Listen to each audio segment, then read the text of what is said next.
Hello guys and welcome back to my channel. I just get a call, but the reason that the video cannot be uploaded is simple. My computer won't turn on because I just update the BIOS, right? And I want to see how much I can push it. So I just open the XMP. After I open the XMP, the computer still can open and I push it too far and then the computer won't open at all. And the reason is simple. I just put it too far and the computer cannot boot properly. And the way to fix it is very simple. Can you see the battery right here?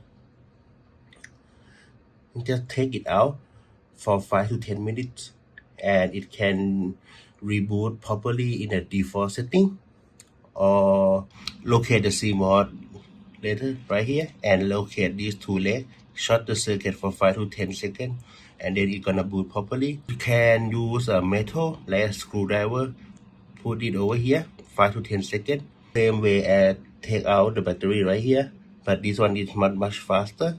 Some mainboard gonna have the button that you can push, but mine didn't have one. And a bonus is, can you see the debugging code over here? The debugging code over. Let me focus it. Okay, as you can see, it have VGA, CPU, DRAM, and boot, right?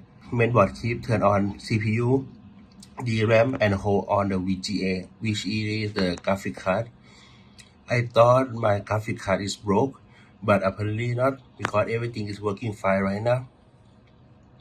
It's just that it cannot open because of a DRAM is not for the VGA, but the debugging code says it's like VGA, which is not true. So I hope this helps some of you guys.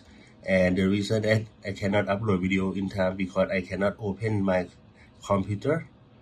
So thank you for watching. If you enjoyed this video, please like, share, and subscribe. And see you in the next video. Bye bye.